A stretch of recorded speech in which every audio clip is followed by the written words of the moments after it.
Seja bem-vindo. Você está na Educa Web Radio.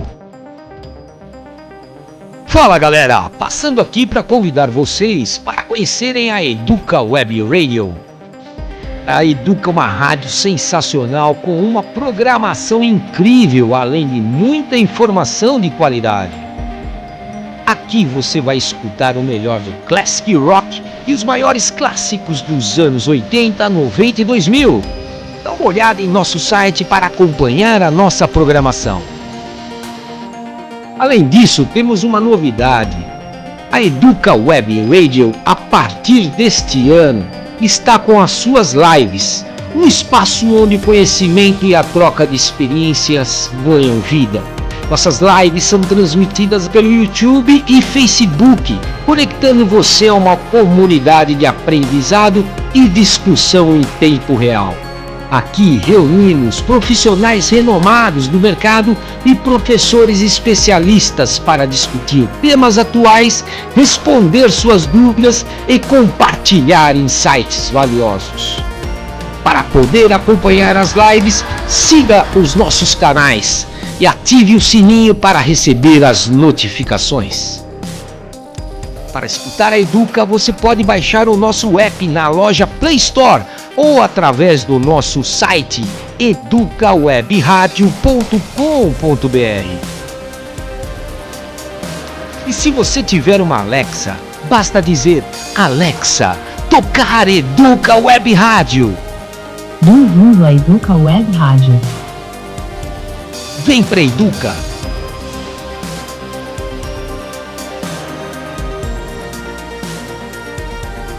Olá pessoal, espero que todos estejam bem, sejam bem-vindos a mais uma live aqui na Educa Web Radio.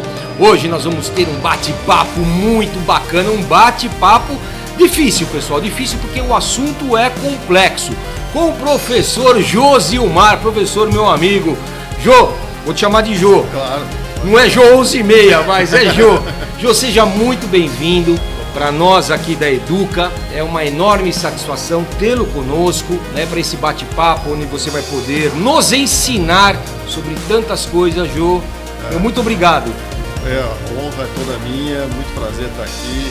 Faz tempo que eu estou pensando em vir aqui e prestigiar, ser prestigiado, na verdade, que eu muito me honro estar aqui.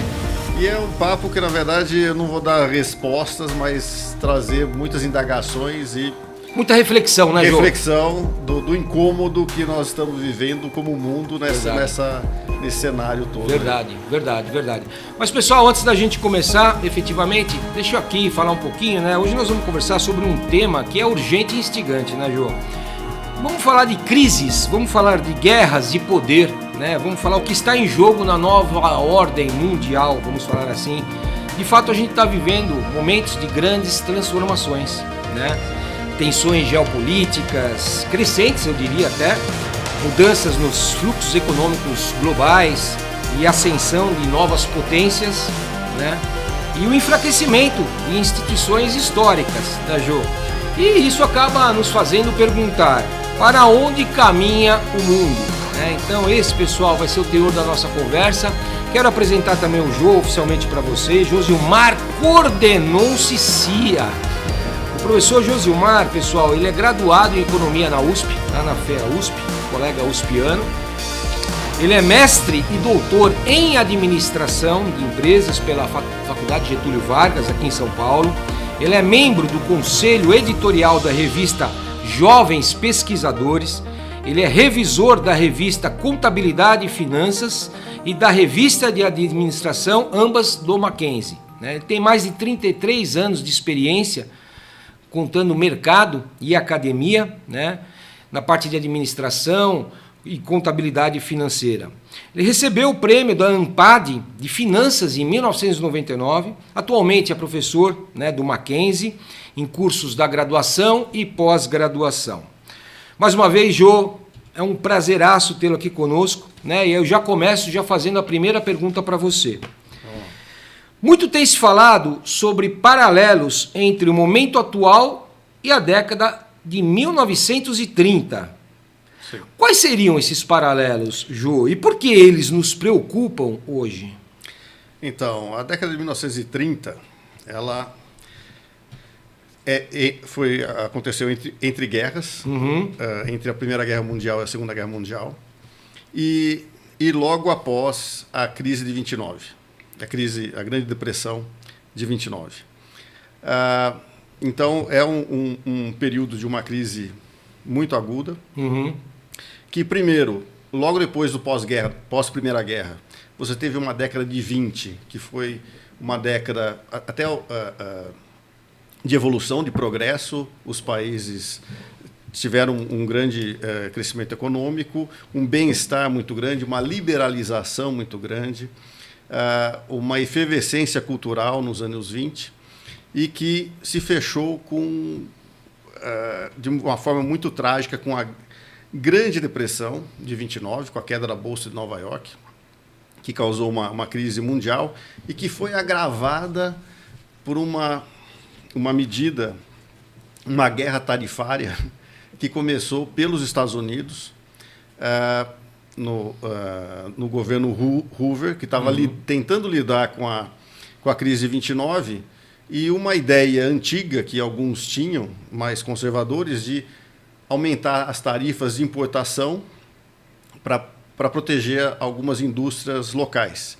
E isso causou uma guerra tarifária, retaliações em retaliações, que você teve, em menos de 5 anos, uma queda lá nos Estados Unidos entre importação e exportação, 2/3 do que era importado e exportado caíram. Muita coisa, hein? Muita coisa. Então, o mundo se fechou nessa época, 1930. Então, os países se isolaram comercialmente, e essa crise econômica que foi se alastrada também teve uma série de reflexos no seguinte sentido. A primeira reação dos países foram tentar o seguinte: o governo precisa manter a austeridade fiscal. Reduziram gastos e tentaram manter o superávit fiscal. Mas só que o que acontece? A economia estava deprimida. Você reduzir gasto ainda, reduzia mais a demanda, fortalecia a recessão. E teve deflação, uma queda drástica de atividade. E mesmo assim, os mais ortodoxos buscavam o superávit fiscal. E você tinha um país muito frágil, do ponto de vista econômico e político, era a Alemanha. Que a Alemanha saiu a grande derrotada da Primeira Guerra Mundial, tinha que pagar indenizações à França por conta da guerra, que ela foi acusada de ter começado a Primeira Guerra, mas então tinha que pagar indenizações à França pesadas. E nesse cenário de recessão aguda,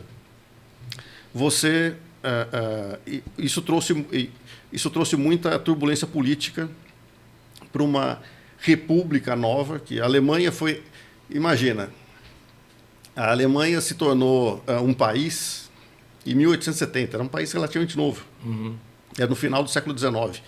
Teve a Primeira Guerra Mundial, que sofreu essa derrota, e teve todo esse problema econômico, político para se resolver. E nessa turbulência toda, você teve um crescimento do ressentimento que os alemães tinham com relação aos franceses, com relação a tudo o que aconteceu na Primeira Guerra Mundial, e culminou no surgimento do nazismo, a ascensão do nazismo. Então, isso tudo aconteceu na década de 30. Então, em 33, Hitler ascende o poder. Na Itália, Mussolini já estava no poder desde 22, se não me engano, mas ele inspirou, inclusive, o Hitler. E você tinha também o Japão do outro lado, que era uma coisa muito interessante. O Japão, ele era um país relativamente pequeno, e você tinha uma disputa interna, politicamente, do seguinte: uns falavam que o Japão precisa ter mais alianças com os outros países, que o Japão é muito pequeno, não dá ele não é autossuficiente. E outros que eram mais militaristas, achando que o Japão tinha condições de ser um império. Só que os que estavam defendendo uma certa aliança internacional, uma cooperação internacional, também estavam buscando uma austeridade fiscal. Então, a economia com uma demanda muito baixa, crise econômica e tudo mais, o que acontece? Os militares ganham predominância, dão um golpe de Estado, assumem o poder, e isso faz com que, com o cenário com pouca cooperação, pouco comércio, o que eles fazem? O Japão está crescendo muito, eu preciso de matérias-primas. Então, invadiram a China, tá? Para trazer matéria-prima, comida que eles precisavam para ajudar na industrialização do Japão. Uhum. Então, até uma historiadora, Payne, de história militar, falou assim, o Japão era um país bastante responsável. Depois da Primeira Guerra Mundial, com a Liga das Nações, ele participava das discussões internacionais, buscava soluções, e com essa guerra tarifária, ele se viu, falou, tem que mudar de rumo, tem que mudar de atitude, ser mais imperialista, conquistar colônias, mercados, porque ninguém vai transacionar de modo livre, eu tenho que conquistar os locais que têm matéria-prima para poder fazer a industrialização. Então, todo esse rearranjo, cada ator, cada país pensando nos interesses políticos locais, causaram todo esse tumulto, esse efeito dominó, que foi culminando em colocando o mundo na rota da Segunda Guerra Mundial. Uhum. Tá? Então, é isso que a gente tem que evitar, mas que cada vez mais a gente está vendo sinais muito semelhantes àquela década. Ao que aconteceu. Isso que nos coloca mais medo. Pois é, né, Ju? A gente está tentando, né, estabelecer aqui alguns paralelos históricos, né, para a gente poder introduzir o contexto econômico e geopolítico atual. Uhum. Né?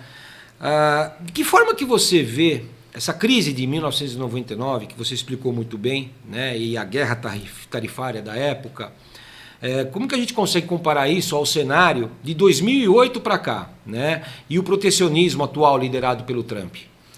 Então, até que aqui no Brasil a gente não sentiu tanto a crise de 2008, mas a crise de 2008 foi bastante profunda, mas ela não teve consequências tão grandes quanto em 1929, porque nós tínhamos, talvez, muita sorte do mundo de ter a pessoa que mais entendia de crise de 29 na chefia do Banco Central americano, que é o Ben Bernanke. Então, o Bernanke já tinha sugerido ao Japão, quando teve uma crise na década de 80, que o Japão, depois de 87, o Japão entrou em estagnação. E eles, uma vez, pediram para ele uma sugestão que o Japão precisava fazer. E ele falava assim, vocês têm que aumentar gasto, porque o Japão era muito muito certinho, quer superávit fiscal e tudo mais, não quer ter muita turbulência. Eu falo assim, mas vocês precisam movimentar a economia, aumentar gasto e despejar dinheiro na economia para o pessoal começar a consumir. Porque todo mundo, numa economia deflacionária, o que acontece? Todo mundo tem medo não é que tem medo, posterga o gasto porque amanhã vai estar mais barato. Bom, eu vou fazer uso melhor do meu dinheiro. Só que nesse momento que todo mundo está vendo que os preços estão caindo, postergar o gasto faz com que a economia caia mais ainda. Então, e esse ciclo tem que ser evitado ao máximo. Então, é isso que o Bernanke disse. Então, quando veio a crise de 2008, que ele não conseguiu segurar, ele como presidente do Banco Central, não conseguiu segurar o Lehman Brothers, não conseguiu passar para outros e viu que ia ter um efeito dominó enorme, ele estava lá, já a primeira coisa colocou a taxa de juros a zero e começou a fazer o chamado quantitative easing, a emissão de moeda. O que ele falou para o Japão, ele começou a aplicar lá nos Estados Unidos, tá certo? Ou seja, não foi nenhuma mentira que ele falou para os japoneses, que só para japonês ver. Ele falou, isso era que era para ser implementado. E isso foi exatamente o oposto que o Banco Central americano fez na época de 29. Ele tentou aumentou a taxa de juros, tentou ser mais rigoroso, ortodoxo e aprofundou mais a crise. E o governo reduziu o gasto e aumentou a taxa de juros, é o que aprofundou mais a crise. E ele falou, aqui não, aqui a gente vai fazer o contrário. Reduzir juros, aumentar o gasto fiscal, só que isso foi o Obama que tentou fazer, e emitir moeda. O Partido Republicano, na época, não deixou o Obama aumentar gasto, mas então poderia ter sido uma recuperação mais rápida. Mas, de qualquer forma, em comparação com 29, foi muito melhor. Uhum. Tá certo? Perfeito. Mas aqui no Brasil a gente não sentiu tanto essa crise, porque a gente estava num outro momento e a nossa dinâmica econômica estava mais ligada à China, a ascensão da China. A China estava crescendo bastante. Isso pôde amortecer bastante a nossa economia. Mas, no caso de 29, o grande país emergente na época era os Estados Unidos, que agora seria a China. Uhum. Então,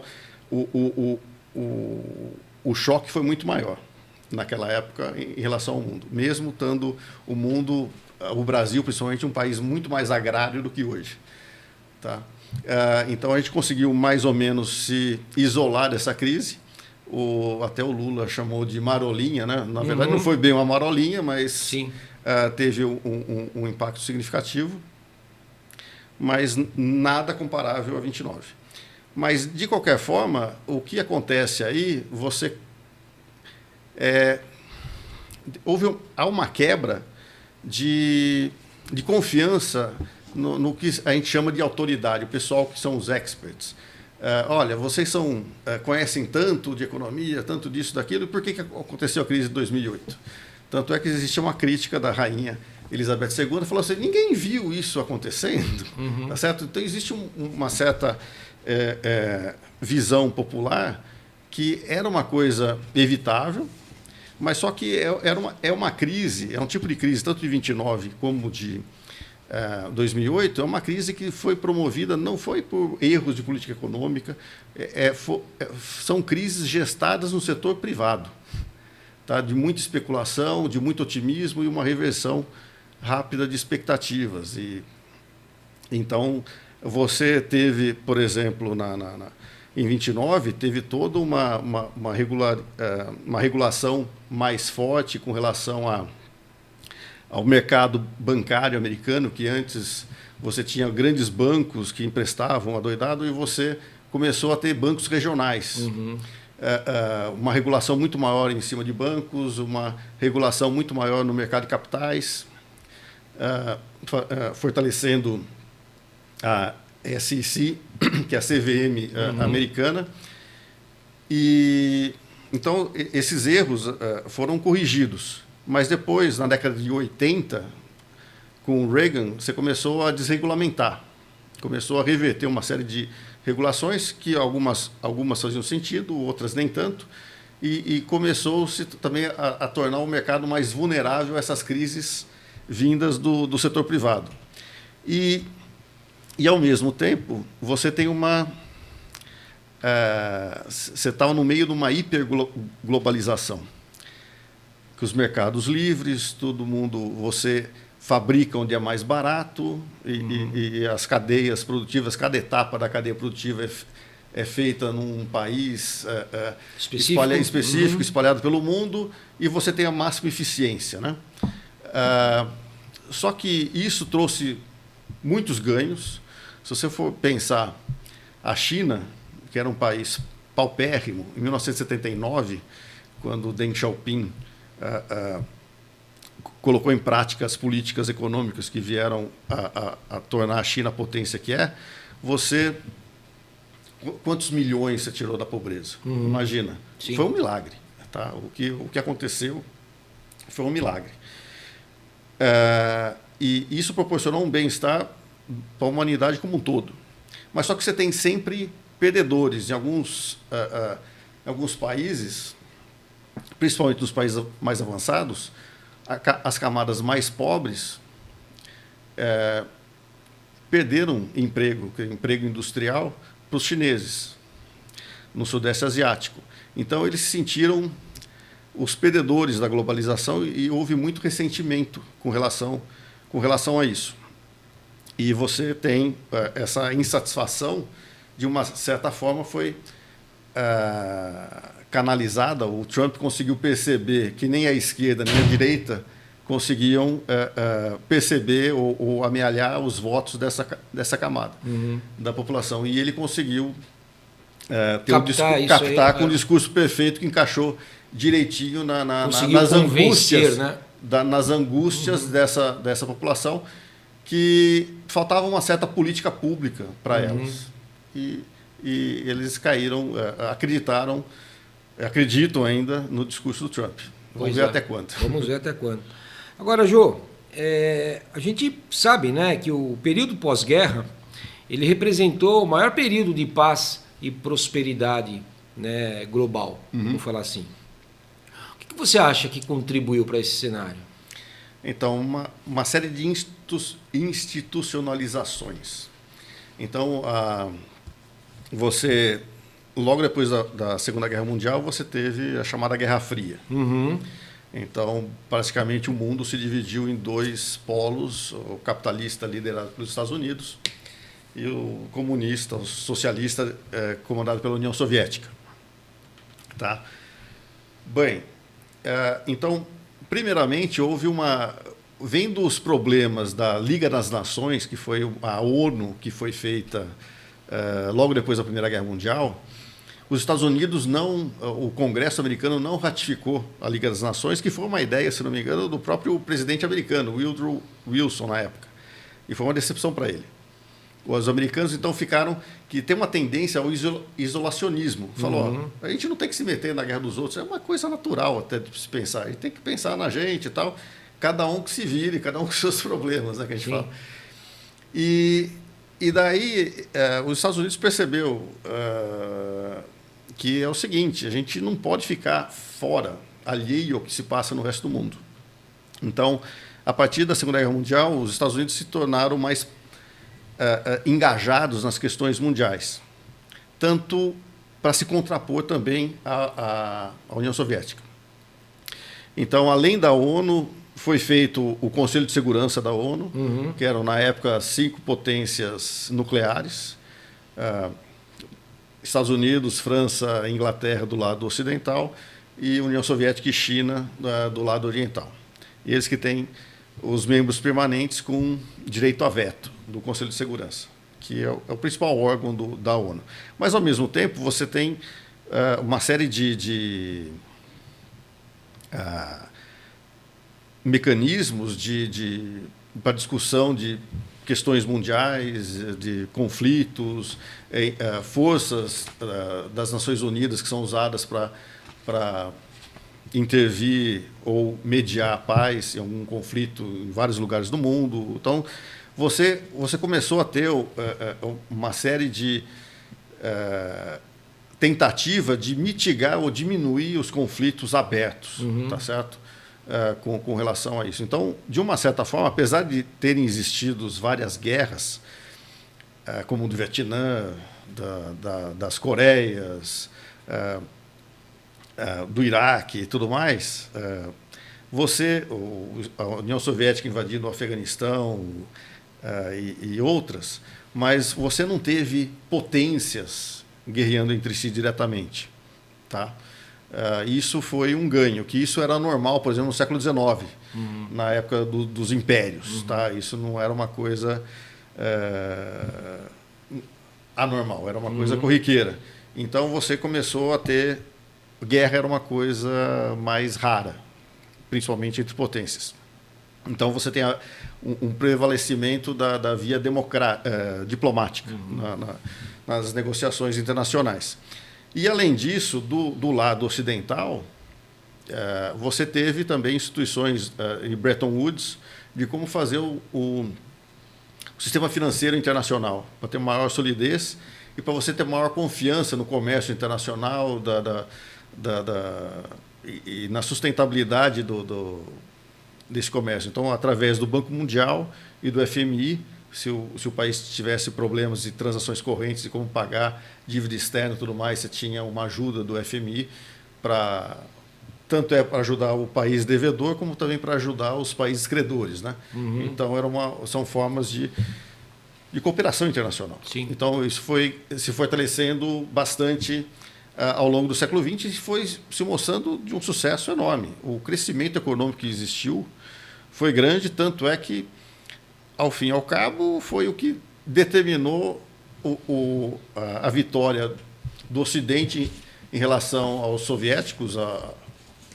Foi exatamente a disparidade de desenvolvimento econômico que culminou no final da década de 80, em 89, na queda do Muro de Berlim, é que a União Soviética não conseguia acompanhar o desenvolvimento econômico, não conseguia acompanhar a corrida armamentista, que custava muito caro. Que para os Estados Unidos não pesava tanto no orçamento, mas para a União Soviética era um encargo enorme. Tanto é que ela ruiu, não conseguiu mais acompanhar e acabou a União Soviética em 91. Tá? E aí tivemos uma era de grande otimismo, até teve a obra do chamado Fim da História, né? Que achava que acabou, um sistema de governo se tornou hegemônico e todo mundo segue nesse sentido, que é uma democracia capitalista e aberta sob a regra das leis. Então, achava-se que não existiria mais guerras ideológicas em relação a isso. Mas estamos aqui mostrando que ainda não acabou. Ainda não acabou. E está longe de acabar, né? Agora, Jô, qual a segunda entrada do Trump no governo, né? Nesse segundo mandato, o que está em jogo, né? Essa entrada dele. Especialmente para os Estados Unidos e os aliados. Você vê algo muito diferente aí com essa forma de ele estar governando? Você já no primeiro mandato você já via a intuição, as intenções do Trump, mas você tinha uma série, até então o Partido Republicano ainda tinha um poder em relação ao Trump maior do que hoje. Hoje praticamente o Trump domina o Partido Republicano e não ao contrário. E foi expressiva a votação dele, né? Na verdade, o ganho dele no voto popular, 2 milhões de votos, o universo de uma população de 350 milhões, não é lá grande coisa. Mas não se esperava a forma como foi? Ou você imaginava um cenário diferente? Na vitória eleitoral?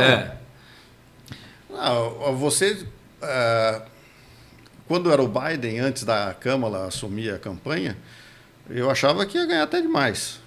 A Câmara, eu acho que conseguiu encurtar, porque existia muito, depois do primeiro debate, que o Biden saiu muito mal. Na verdade, eu não sei o quanto que ele saiu muito mal, ou ele ficava paralisado de ver a besteira que o Trump falava, ele não sabia como que ele pode falar. Não tinha reação, né? Não tinha reação. Mas, que é bem possível, né? Que é possível. E também, com a idade, o raciocínio não é tão rápido. Exatamente. Claro. Você tem toda essa questão e a Câmara ele se aproveitava dessa situação, óbvio. Sim. Né? Mas, de qualquer forma, era um governo não muito bem avaliado e também pegou uma época de inflação muito alta, que os americanos não estavam, uma inflação acima de 10%. Eles só tiveram a última vez, foi na década de 70, depois dos choques do petróleo. Pegou o período da pandemia, né? Pegou o finalzinho da pandemia. Finalzinho da pandemia. Mas outra coisa, muitas vezes a gente coloca a culpa da inflação no governo, mas você tem o Banco Central também que atua. Que é difícil a população separar as duas coisas, mas também a inflação não é só culpa do Banco Central e tem a parcela do governo, do executivo, principalmente também do legislativo, mas do ponto de vista fiscal, que está a cargo do executivo. Então, é uma culpa que tem que ser colocada dos dois lados, mas o Banco Central, em geral, como ele é independente e não é eleito, ele é mais técnico na hora de executar suas políticas. Bom, mas, de qualquer forma, a inflação pegou o Biden, que também não foi também culpado disso, Sim. que foi todo um choque na recuperação da pandemia. Você teve... eu vejo o seguinte... Você estava todo mundo lockdown. Uhum. E os governos dando estímulos fiscais e monetários para a economia não entrar em uma depressão. Colapso. Então, com o nosso, aqui no Brasil, o auxílio emergencial e tudo mais, R$600 na época, lá nos Estados Unidos era $600, a demanda voltou muito mais rápido que a oferta. Tá. Que até você... imagina cadeias globais de produção, até você retomar sim, toda a sim, produção, sim. demora, os navios... As exportações. As exportações e Navio que demora 40 dias, né, João? Exatamente. Então, a oferta demora para voltar. E a demanda é rápida. Entrou dinheiro no caixa, na conta das pessoas, vão começar a gastar. E compravam tudo via internet. Sim. E até a oferta se organizar, os preços subiram. Sem dúvida. Tá? E depois voltaram a... Não digo o preço cair, mas a inflação Sim. voltou a cair. Então, isso aí abalou bastante a popularidade do Biden.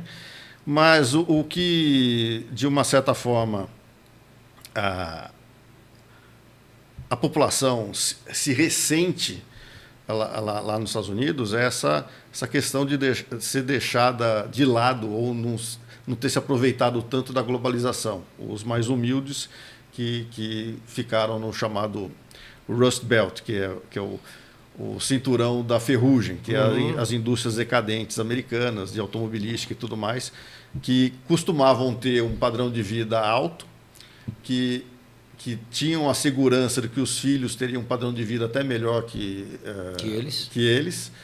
E hoje não é bem assim. Não é bem assim. Eles estão vendo que a tendência é até de piora da qualidade de vida. Mas só que eles muitas vezes não tiveram acesso ou não buscaram educação, porque não precisava estudar tanto para se dar bem na vida. E hoje em dia está mudando isso. A questão lá, a divisão social é quem tem diploma e quem não tem. Então, quem tem título universitário e quem não tem, que na eleição você vê muito claramente isso. Então, o Trump atacou bem essa população branca, pobre, conservadora do interior e que do meio rural também, que muitas vezes a política do Trump pode até atrapalhar, que o plantador de soja, quem depende disso, que exportava muito para a China, a China vai retaliar exatamente nisso aí. E agora, como é que isso vai ser visto pela base eleitoral dele, eu não sei. Por enquanto, ainda ele está com bastante poder. É muito bem visto por essa camada. Mas eu não sei até quando vai, né? Agora, as desigualdades, né, provocadas pela globalização, isso é fato, né, Jô? Elas influenciaram um sentimento de perda. Sim. Não só para a população americana, né, a de outros países também, mas também principalmente para a americana, né, que nem que você comentou. Agora, de fato, esse sentimento a gente pode considerar não só da população americana, mas também de outros países. E eu acredito que essa guerra comercial ela vai trazer um sentimento ainda pior de perda, não vai? Com essa guerra que está acontecendo. Tarifária. Porque, na verdade, a gente tem que ver o seguinte. Existe uma crítica válida que existe... O comércio não é livre. Isso é verdade. Porque a primeira coisa que a gente pode ver que o mercado não é livre é o seguinte, que você tem países que sistematicamente têm superávit comercial e outros têm sistematicamente déficit comercial. Como é o caso dos Estados Unidos, déficit, China, superávit, Alemanha também, que pouco se fala, mas ela tem sistematicamente superávit. Agora, por que isso... você pode pensar, o que faz uma economia ter superávit e outra déficit? Uma questão é competitividade internacional. Outra coisa, mais necessária, é a seguinte. O país superavitário ele tem mais poupança, ele poupa mais do que ele precisa para fazer investimento. Então, esse excedente de poupança extravasa produzindo mais do que consumindo. E isso vai via exportação. E aquele que é deficitário, ele poupa menos do que ele investe e consome. Então, ele é deficitário, ele importa produtos de fora e, no fundo, importa poupança. Uhum. Mas, de uma certa forma, aquele que é superavitário, o que ia acontecer? A moeda dele ia se valorizar, os produtos dele iam ficar mais caros e ele ia exportar menos no período seguinte, e isso, ao longo do tempo, vai se equilibrando. E o outro lado, o inverso, quem é deficitário. E aí você teria um comércio equilibrado, livre, todo mundo importa e exporta, de uma maneira sustentável. Okay. O que acontece é que você tem alguns países que adotam políticas que desequilibram essa poupança. Você, por exemplo, na China, você tem uma política deliberada de achatamento dos salários. Tá? Por quê? Porque eles são maldosos? Não. Pelo seguinte, primeiro, eles querem um crescimento mais rápido. Porque, primeiro, principalmente países que não são democracias ou ditaduras como a China, tem duas formas de se legitimarem junto à população. Se legitimarem ou se manterem no poder. Uhum. Uma é entregando um bem-estar material maior. Para a população. Para a população, na medida que o tempo passa. Qualquer semelhança não é mera coincidência? Então, eles estão conseguindo entregar, então, via crescimento. O padrão de vida chinês está melhorando ao longo do tempo. Agora, quando você não tem isso, ou quando você perde, como é que se mantém no poder? Aumentando a repressão. É mais ou menos o que aconteceu à Rússia. Então, na década de 90, o Putin, num determinado período, ele conseguiu dar melhores condições de vida à população. Mas chegou um momento que a dinâmica não estava dando mais certo, o preço do petróleo não estava mais mantendo esse padrão de vida, que basicamente a Rússia tem um articulista, Moisés Naim, que definiu muito bem, eu acho, que a Rússia é a Venezuela com ogivas nucleares, depende muito do petróleo. Entendi. Então, quando o preço do petróleo caiu, ele começou a aumentar a repressão, a população começou a ter mais demanda, e com a guerra da Ucrânia, então, ele fechou o regime de uma maneira, não pode fazer protesto, não pode fazer nada, fechou o regime total. A China ainda consegue ter, ela viu o seguinte, ela partiu de um ponto muito, uma pobreza, estava num nível de renda muito baixo, tá certo? Quando o Deng Xiaoping assume, e a visão dele é o seguinte, vamos aumentar investimento, crescer dessa forma. Agora, como financiar? Também não tinha crédito, não era trazer só dinheiro externo, tinha que criar poupança. Então, o que eles fazem? De uma certa forma, achata os salários, porque toda a renda que vai para a população mais pobre, você vai transformar em consumo, não vai transformar em poupança. Agora, para investir, você precisa de poupança. Então, o que você faz? Você achata os salários e isso vai sobrar mais lucro para as empresas, então para as famílias mais abastadas vai ter mais renda. Só que eles não vão consumir tudo isso, porque eles são ricos, eles tendem a poupar mais, e isso aumenta o investimento, e também as empresas estatais do Estado aumenta a poupança dessas empresas via lucro, o investimento aumenta e vai. Então, nessa geração meio que artificial de poupança, que o modelo chinês não é tanto para gerar exportação, é para gerar investimento, para crescer. Só que aí o que acontece? Isso acaba criando algum tipo de distorção no comércio internacional. Total. Isso extravasa. Vários países fizeram isso. Mas enquanto você tinha a Coreia, Japão, países pequenos, é uma coisa. Mas quando é a China, ela distorceu totalmente o mercado.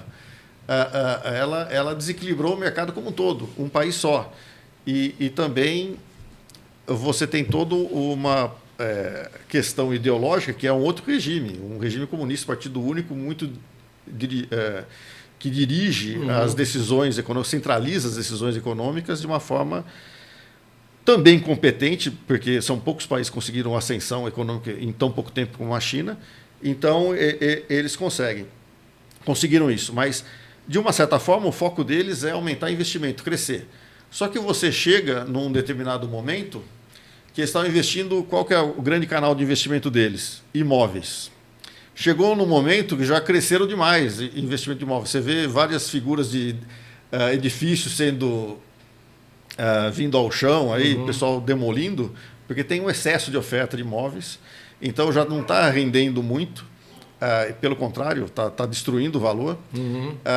Então esse caminho já não está dando resultado. Aí o investimento está indo para onde? Fábricas. Quer dizer, já eram fábricas, mas agora estão concentrando mais em fábricas e carros elétricos. Antes a China era importadora de automóveis, de veículos elétricos, e agora está exportando. Tanto é que até o Biden e a Europa colocaram uma tarifa de 100% nos veículos elétricos da China e da China, porque foi um crescimento... O crescimento foi muito alto.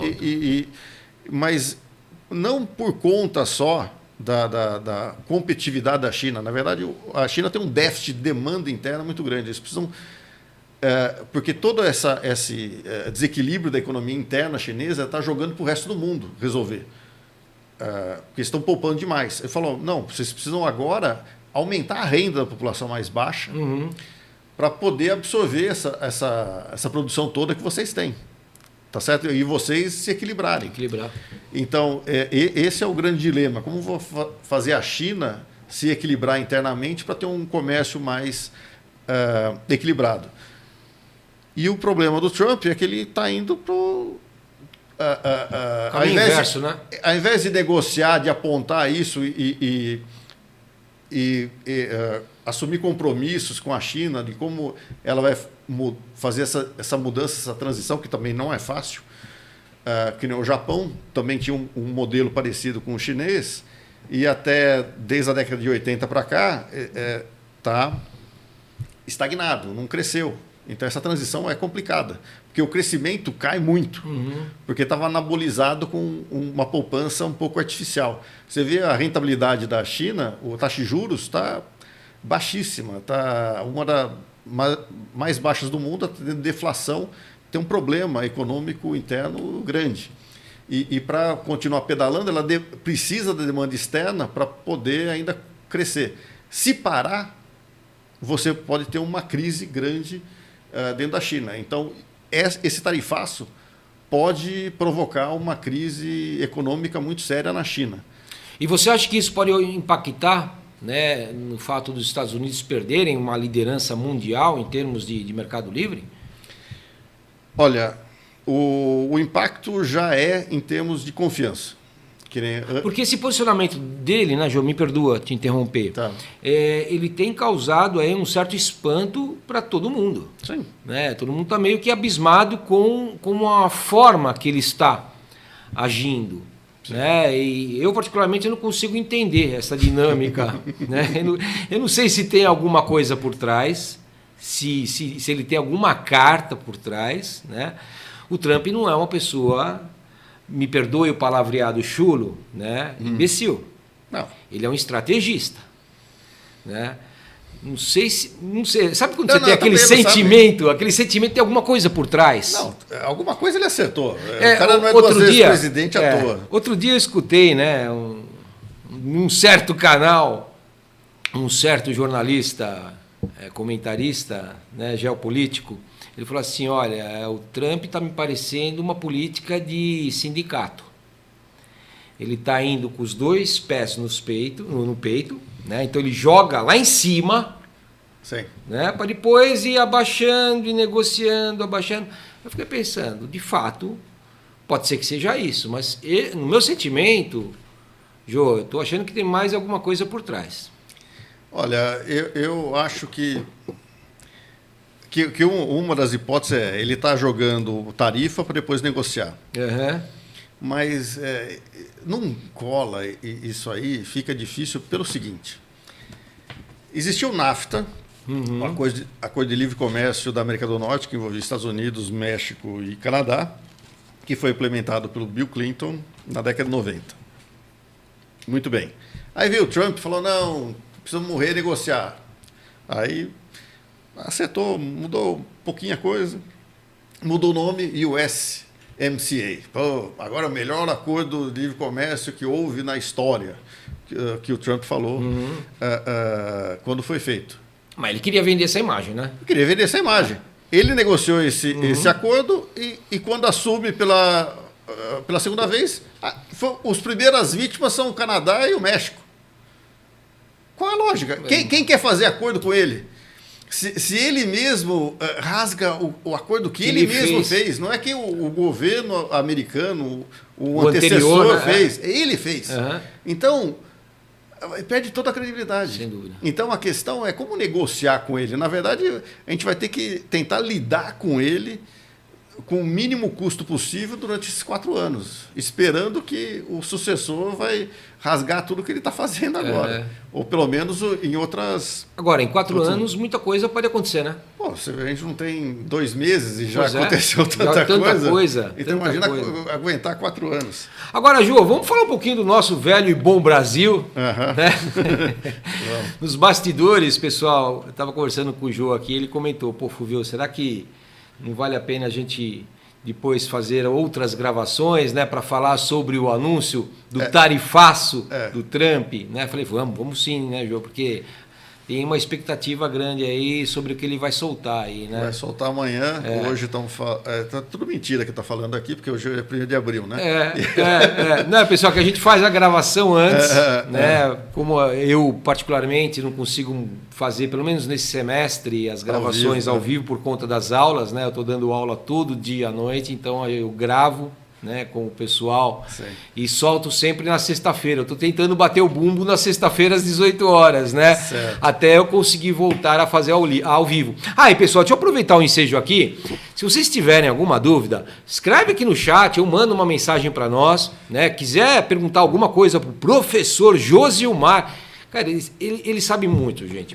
Você sabe que eu fico até aqui um tanto quanto constrangido, porque ele fica falando tanto e eu presto uma atenção enorme, porque eu estou aprendendo muito com ele, muito, muito mesmo. E se você tiver alguma dúvida, quiser conversar com ele, manda uma mensagem para nós, que a gente põe você em contato com o professor Josilmar, para vocês poderem conversar, tirar dúvidas, tá bom? Mas é isso, eu tenho explicado, né? Tá certo. A gente, voltando, né? Só voltando, volta a fita. Amanhã vai sair o tarifaço do Trump. E você que está assistindo, já saiu, tá? Já saiu. Vai ser no dia... Não, vai ser só a semana que vem. Vai sair a semana que vem, tá? Vai ser no dia 11. 11. Então você está vendo essa entrevista no dia 11. E o tarifaço do Trump saiu no dia 5, que é amanhã. Desculpa, no dia 2. Dia 2 de abril, que é amanhã. Que bagunça, né, gente? Mas vamos lá. Vamos falar do tarifaço. A gente está com uma expectativa aí, né, João? Que na verdade ele já falou, acho que a primeira, segunda semana, que ia vir esse tarifaço. Ele só não fez no dia 1º de abril, porque ia ser o dia da mentira, e deixou para o dia 2 de abril. Dia 2, E vai ser o que ele chama de tarifas recíprocas, né? Que vai replicar tudo que existe tarifa com o produto americano, vai colocar no produto estrangeiro de cada país. Eu acho que isso aqui vai ser uma confusão, porque ele já soltou uma série de tarifas para o México, para o Canadá, por conta do fentanil lá da droga, depois colocou no aço, no alumínio, e agora estão dizendo que vai colocar isso, o que vai ser anunciado amanhã, em cima de tudo isso. E sem contar o que tem da China também. É uma confusão. Acho que a própria aduana americana não vai saber direito como fazer. Como fazer. Então. Não, fica pensando, né? Você tocou num ponto agora. Claro que a gente não vai entrar no mérito da discussão. Mas o quanto que isso vai fazer com que os sistemas mudem, né? A interpretação da lei perante os impostos, as empresas tendo que se readaptar. Cara. Não, sem contar que já houve notícias que ele ia considerar, por exemplo, o que a gente cobra de ICMS, PIS, COFINS na hora de importação, como imposto de importação, como tarifa, que é imposto sobre valor agregado. E aí vai ser uma loucura total. Se tiver essa confusão, que eu, olha, não descarto, vai ser vai ser uma loucura Vamos total. aguardar. Vamos aguardar. Vamos aguardar. Eu tenho muito medo do que vai acontecer, mas o que acontece... imagina você, como empresário, tomar decisão se vai exporta ou não, se investe ou não. Então vai causar... Vai segurar, né? Todo mundo vai ter uma paralisia. Sem dúvida. E a paralisia vai levar a uma recessão. Sem dúvida. E eu acho que amanhã também não vai ter... Recessão lá. Certo? Para deixar claro. Deixar claro, lá. Lá. As maiores vítimas vão ser os americanos. Os americanos. E México e Canadá também, porque são países que estão muito integrados aos Estados Unidos. Tanto é que semana passada, não sei que dia, as ações da GM caíram 9%. Porque, bem ou mal, as indústrias americanas que ainda sobrevivem, né, que 11% do PIB mais ou menos é PIB industrial, elas são integradas internacionalmente. Então, cada item produzido lá vem de vários países do mundo. Então, e acabam sendo afetadas, óbvio. Tudo vai aumentar. Não é uma produção exclusivamente nacional. Então, você vai ter um choque inflacionário monstruoso. E vai colocar em risco muitas dessas grandes corporações americanas. Exatamente. E vai conseguir repassar o preço? Só se for para o mercado interno, né? E todo mundo já está reclamando da inflação, do custo de vida, o problema do ovo. Ou seja, é um baita tiro no pé. Eu acho que é uma... Agora, o Brasil, ele vai se aproveitar dessa situação, não vai? Ou tudo leva a crer que pode se aproveitar, Jô? Eu acho que o Brasil está precisando abrir mais a economia. Tá. Explica para os nossos ouvintes, quando você fala assim, abrir mais a economia, em que sentido? Tarifário. Diminuir as tarifas de importação. Porque, no fundo, você tem o seguinte, o que a gente coloca de tarifa, na verdade, impede competição com... Internamente. E esse não é o grande paradigma aí? Porque você fala assim, eu vou diminuir as taxas de importação. Pô, mas aí e as empresas brasileiras? Como é que ficam nessa história? Então, você abrindo as importações ou diminuindo a tarifa para importar, você tende a ter um preço menor para o consumidor. Então, os consumidores do mundo inteiro querem menores tarifas. Agora, os produtores querem maior proteção, maior tarifa. Sim. Existe um conflito político aqui. Sim. Então, depende quem tem mais lobby em Brasília para fazer isso. Então, por exemplo, quem é mais competitivo como setor agroexportador sempre foi favorável a menores tarifas. Tá? Porque exporta muito. Exporta muito. Okay. E não concorre internamente com um produtor internacional. Agora, a indústria já sofre concorrência e agora tem um problema maior, que o empresariado aqui foi aprendendo aos poucos, mesmo o empresariado industrial que sofre com concorrência. Que o problema aqui também não é a concorrência só estrangeira, que você combate com tarifa, você pode se proteger com tarifa, mas também é o mercado informal, o mercado cinza, o contrabando. Então, uma série de coisas que a gente precisa se armar contra. Que nem essa política que nós tivemos recentemente das blusinhas. Isso. Aquilo é um tiro no pé que nós tivemos. Até inclusive, me desculpa, Jô, eu escutei ontem que tende a aumentar em função do aumento do ICMS de alguns estados. Essas tarifas de importação. Escutei isso ontem. Tende a aumentar a importação? Porque o ICMS de alguns estados, eles vão aumentar. Ok? Certo. Então, essa tarifa de importação, consecutivamente, também vai aumentar. Sim. Não é que a tarifa vai aumentar, porque você incide ICMS, PIS, COFINS no produto importado, que é normal. Como todo produto nacional também paga esses impostos. Sim. Então, é normal você ter isso. Agora, o que tinha nas blusinhas é que você não tinha imposto de importação até $50 e também não se cobrava ICMS, PIS e COFINS. Isso. Então era concorrência desleal. Você trazia o produto chinês aqui para dentro do nosso mercado pagando menos imposto que o produtor nacional. Não faz sentido, não faz sentido mesmo. Nenhum. Agora, por que o governo... Eu já fiz essa pergunta para um outro professor. Por que o governo brasileiro não estimula a indústria brasileira fazendo, por exemplo, a taxa da blusinha de antigamente, quando você não pagava o imposto e você não pagava nem ICMS, nem PIS, nem COFINS. Por que o governo não pega... então fala assim, olha, você é dono de uma indústria aqui no Brasil, Jô, você fabrica caneca, tá? Então fala, Jô, se o teu produto custar até $50, o equivalente a R$250, esse produto não vai ter os impostos. Para estimular, inclusive, a tua empresa, o consumo dentro do Brasil. O que acontece é o seguinte... Isso não poderia ser feito? Poderia, mas o problema é que o Brasil não está podendo abrir mão de arrecadação de impostos. No seguinte sentido, é tudo uma decisão política. Você está tendo... Eu estou falando isso, mas ao mesmo tempo tem um projeto lá de isenção até R$5.000 de imposto de renda, tá certo? Tem o pé de meia. Tem o pé de meia. Que tem mais gente recebendo do que quantidade de alunos.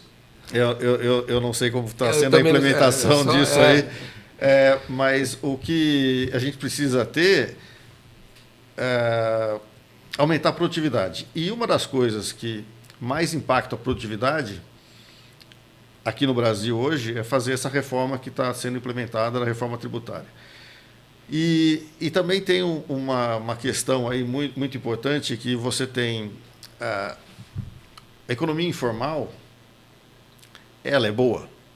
Para certos momentos de curto prazo, de crise, eventualmente é o jeito que a sociedade se defende, tenta manter uma certa renda, não pagando imposto, evitando isso, mas só que a gente não consegue se desenvolver. Sem dúvida. Sem ter um mínimo de organização no nosso mercado interno. Então, quanto maior o nível de informalidade, o que acontece?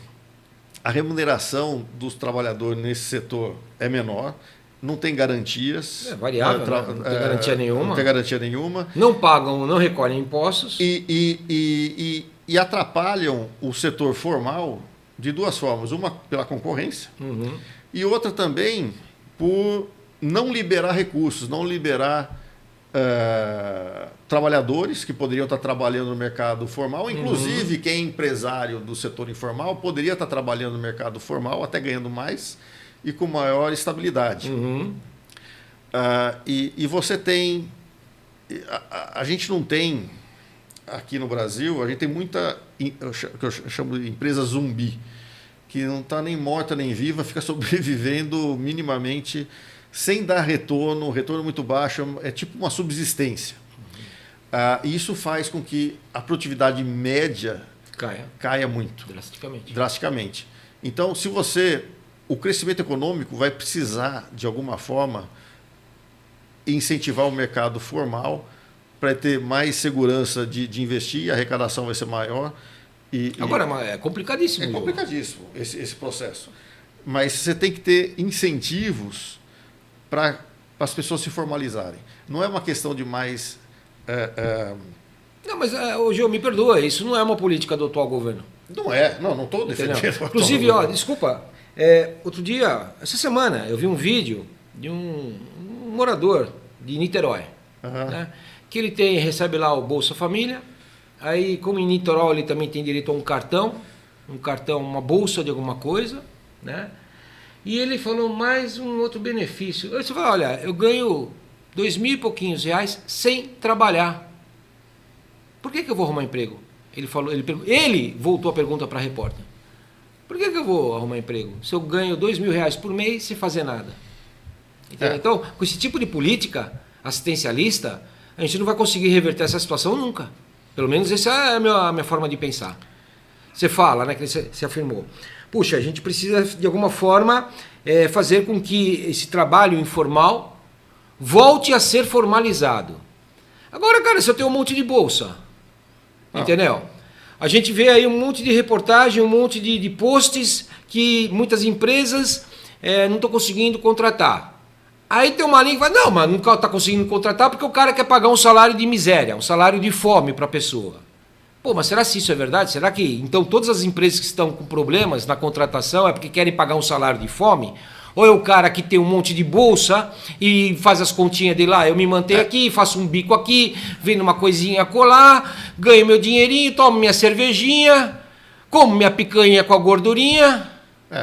É que você tem uma certa desequilíbrio entre demanda e oferta. Você está tendo mais demanda por trabalhador qualificado e a gente não está tendo oferta por esse trabalhador qualificado.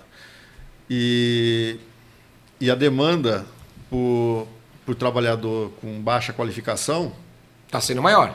está sendo maior, mas só que mesmo assim a oferta está maior. Você está conseguindo reduzir o salário desse pessoal em termos reais, está caindo.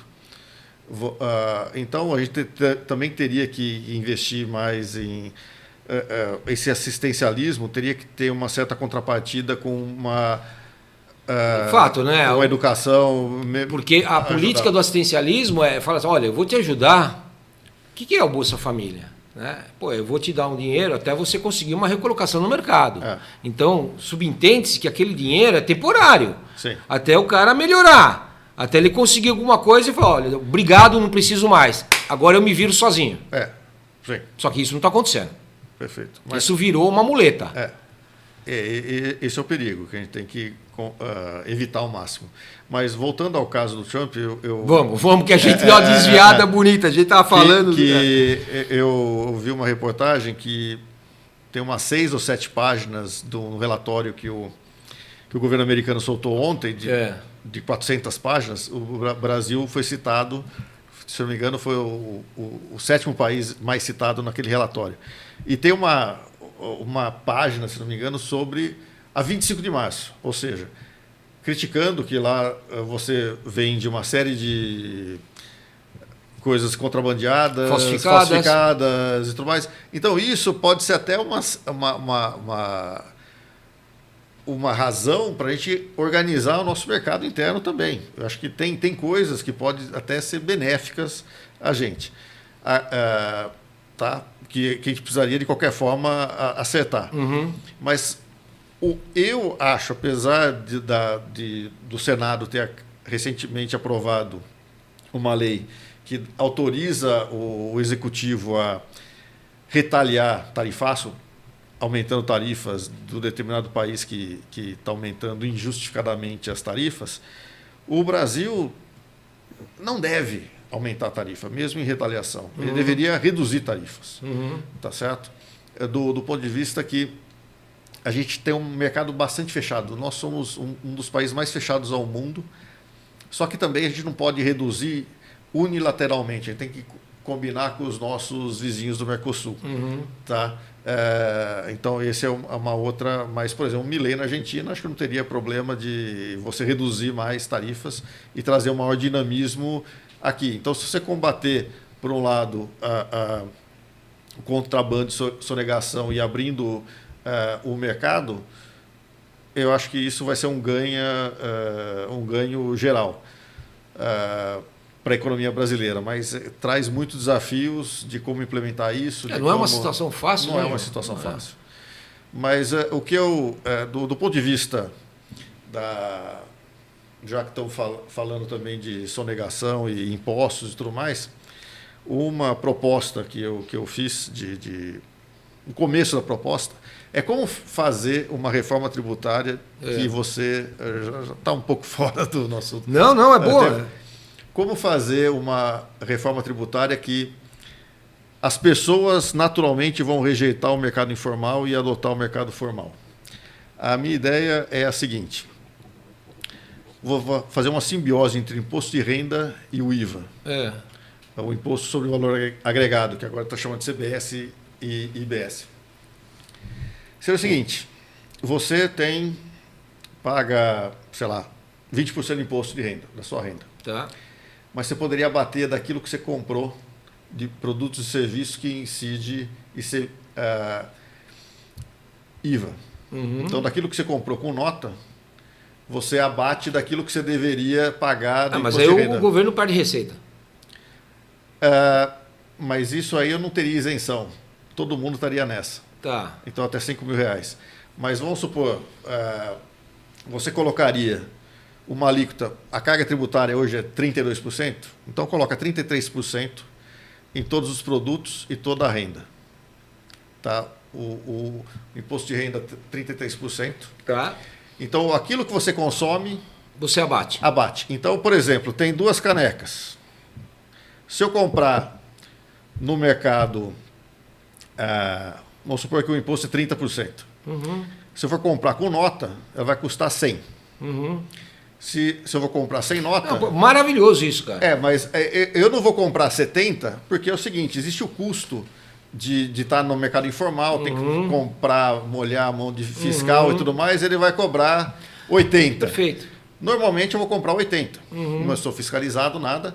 Mas se eu usar para abater... Você vai estimular as pessoas a pedirem nota fiscal consecutivamente. Mas vai gerar mais receita. E não vai precisar nem nota fiscal. Com o Pix e tudo mais, tudo eletrônico, eu vou saber. Vai automaticamente abater. Ó, eu paguei 100... Perfeito. Já está 30 Perfeito. aqui, abate o meu imposto de renda aqui. E esse daqui, vou pagar 80, não vai bater nada. Ou seja, vai ficar mais barato. Hoje você me fez lembrar, cara, na década de 80, foi década de 80, o governo de São Paulo lançou uma campanha para combater a sonegação de impostos. Né? Então, eu lembro que eu era criança, tinha lá 10 anos, 11 anos, 12 anos, eu não lembro. Você pegava a nota fiscal e você trocava aquela nota fiscal por figurinha. Da Paulistinha. Era Paulistinha? Eu não Se lembro, engano, cara. Era Paulistinha, o nome. Meu, eu lembro que eu ia fazer mercadinho para minha mãe, era no Seu Dino, né, aqui no Ipiranga. Eu falei, Seu Dino, eu quero nota fiscal, porque a gente trocava depois as notas fiscais... Com a figurinha do álbum. Com a figurinha do álbum. Puta de uma sacada, né? Cara? É mais ou menos isso que você está falando, certo? Mas só que é dinheiro. Só que sim. Seria, e você escolheria aquilo que... Agora, o problema é você chegar, né, numa reforma tributária onde que não vai ser 33, vai ser mais, certo? Já estão se falando que vai ser o maior imposto do mundo, ou um dos maiores. Que está em 27, 28, o IVA. Então, o problema é você aprovar uma coisa dessa e todo mundo aceitar, né, Jô? A ideia, o conceito é bacana. Não, mas o problema é que tem muita exceção. Então, cesta básica, está tirando uma série de coisas aí, que aí a alíquota padrão fica mais alta. Você tem que colocar mais alto porque você tem que reduzir os outros aí. O conceito é bonito, mas na prática eu não sei como que faz para isso acontecer. Né? Tá certo. Principalmente com aqueles que fazem de forma errada, né, João? Entendeu? O que esse povo... Bom, não sei. Não sei. Isso é uma discussão para mais de metro, hein? Tá certo. Ô, João, vamos voltar aqui no nosso cenário Brasil, né? Cara, você falou um pouquinho, então, que dá para se aproveitar bastante, né, dessa situação, o Brasil. E quais outras estratégias que você entende que o Brasil poderia adotar para se beneficiar nesse momento? Porque a gente aqui trocou umas ideias meio malucas, né? Sim. Não vai acontecer nada disso, Não. certo? Agora vamos pôr os pés no chão. O que o Brasil poderia fazer para se aproveitar desse momento? A primeira coisa que estava meio morto era o acordo Mercosul-União Europeia. Tá. E antes mesmo do Trump assumir, de repente, sai o acordo. Todo mundo achava que ia estar... tinham desistido, principalmente a Europa tinha desistido do acordo, mas ressuscitaram muito por conta do Trump. E isso vai acontecer mais, com mais gente. Você vê a China fazendo acordo de livre comércio com a Coreia e o Japão, que a China vai precisar de muito mercado, e isso talvez a gente tenha que tomar cuidado, que eles precisam da demanda externa para equilibrar as contas internas. Então a China vai buscar mercado, vai querer entrar mais forte ainda do que já entra. Então, esse a gente precisa de uma certa proteção. Porque eles controlam o câmbio e também tem todo esse problema de repressão da demanda doméstica, que eles teriam que reformar isso. Talvez eles vão ter que acelerar essa parte para equilibrar, porque não vai ter tanto mercado externo para eles. Mas, de qualquer forma, está próximo da China, que a China... bem ou mal, a gente consegue ter superávit na balança de pagamentos por conta da China, tanto que ela importa de alimentos, e então o resto da Ásia também, que tem muita demanda. Então a gente tem que se aproximar da Ásia, como foi a viagem do Lula, Japão, Vietnã e outros. Então a gente tem que e chamar também o Canadá, o México, fazer acordo com eles para tentar deixar os Estados Unidos meio de lado. é claro, não fechar a negociação, que a gente vai ver o que consegue negociar. Mas eu tô vendo o Trump ele muito autossuficiente. Você pode ver que desde o início, até que foi no Salão Oval, ele falou assim: vocês precisam, qualquer país, vocês precisam mais da gente do que a gente de vocês. Na verdade, fala, todo mundo precisa da gente e a gente não. Então ele está sentindo que pode fazer o que quiser com o resto do mundo. Que vai estar tudo bem, e não é bem assim. E não é bem assim. Sem dúvida. E outra coisa, ele está machucando muito mais os aliados do que os adversários inimigos. Rússia e China, apesar de ter feito mais tarifas na China, mas a retórica contra a China, a Rússia, pelo contrário, até ele elogia o Xi, o Putin nem se fala. A gente fala, qual que é a dele? Pois é. Talvez ele esteja apostando, né, de que os países vão um tanto quanto recuar após o tarifaço que ele vai soltar amanhã. Né? Mas eu não acredito nisso, eu acho isso muito difícil. Talvez ele vai ter que meio que recuar em alguns aspectos, né, João? Porque ele vai começar a ver a economia ruir. A gente precisa ter alguma oposição a ele. Até agora ele está peitando justiça, está peitando as universidades, ele está peitando as grandes empresas de advocacia que podem entrar contra o governo americano. Ele fala, vai ter retaliação contra vocês para ninguém entrar contra o governo americano na justiça. Ou seja, ele está brigando com todo mundo. Ele está brigando, o que para mim a melhor descrição, todo mundo falou que a gente está saindo de um mundo regulado por regras e estão indo para a lei da selva. Mas também tem uma outra, a lei da selva é boa, a descrição do momento, que é o mais forte que ganha, mas está virando um certo código de máfia. Você vê que ele se dá bem com Putin, Xi Jinping, autocratas. Sim. Então, ele está mais para fazer bullying com o mais fraco e respeitar quem é mais forte, que tem um arsenal nuclear.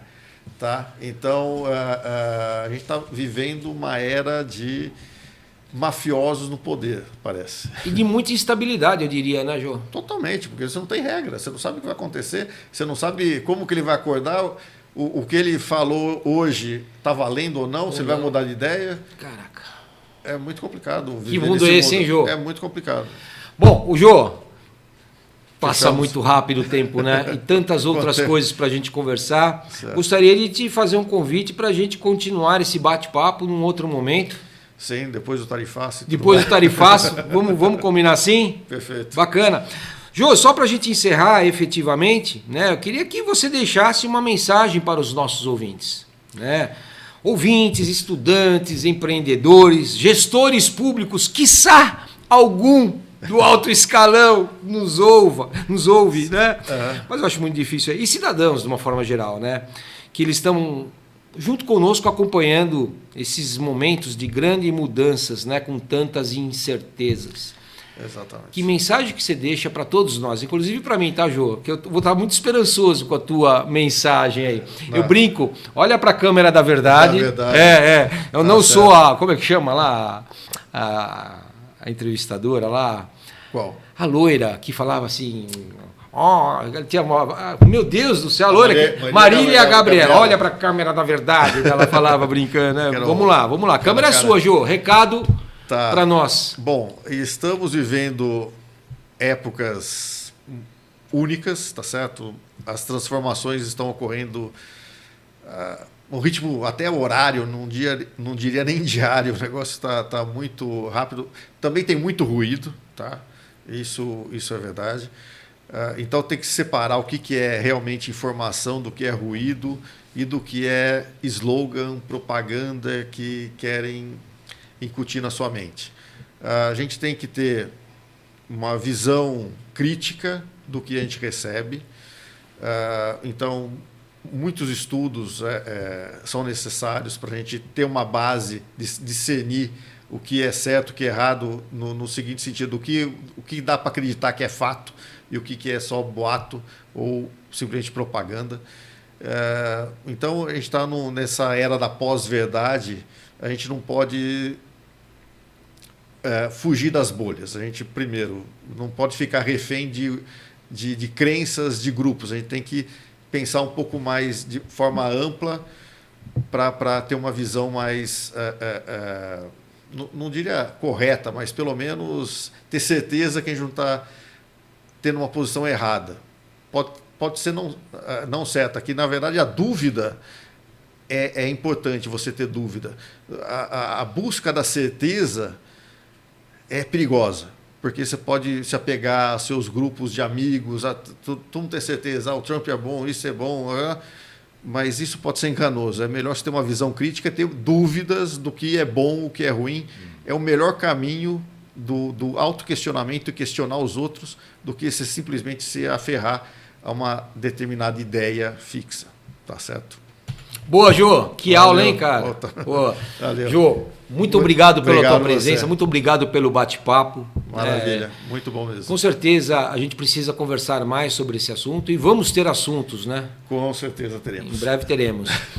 E pessoal, mais uma vez agradeço a todos vocês por acompanhar o canal da Educa Web Rádio. Vocês já perceberam que tudo que a gente faz com muito carinho, com muito zelo, com muito cuidado para todos vocês, para que vocês possam ter realmente informações de qualidade, com todo o nosso cast aqui, como o professor Josilmar, né, que veio aqui conosco fazer esse bate-papo muito bem. É um assunto complexo, confesso, né, Jô? Muitos provavelmente não vão chegar até o fim dessa entrevista. Isso é fato. Isso é fato. Uma entrevista com mais de 1 hora, ok? Certo. E de um assunto complexo. São poucos o que vão nos escutar e que estarão escutando nós nesse exato momento, né? Mas enfim, a gente faz o nosso papel. Perfeito. Enquanto educadores, né, Jô? E aqueles que quiserem aproveitar desse conhecimento já sabem onde vir, né? Pessoal, um beijo para vocês, até a próxima, Jô. Muito obrigado de novo, fica com Deus. Valeu. Tchau, pessoal. Abração. Abração. Tchau, tchau. Seja bem-vindo. Você está na Educa Web Radio. Fala galera, passando aqui para convidar vocês para conhecerem a Educa Web Radio.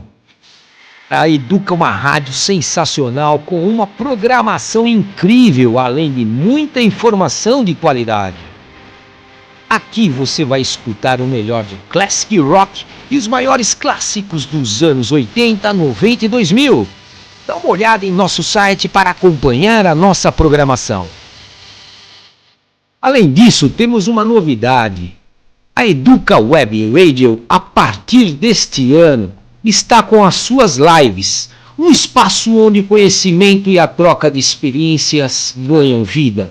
Nossas lives são transmitidas pelo YouTube e Facebook, conectando você a uma comunidade de aprendizado e discussão em tempo real. Aqui reunimos profissionais renomados do mercado e professores especialistas para discutir temas atuais, responder suas dúvidas e compartilhar insights valiosos. Para poder acompanhar as lives, siga os nossos canais e ative o sininho para receber as notificações. Para escutar a Educa, você pode baixar o nosso app na loja Play Store ou através do nosso site educawebradio.com.br. E se você tiver uma Alexa, basta dizer: Alexa, tocar Educa Web Rádio. Bem-vindo à Educa Web Rádio. Vem pra Educa!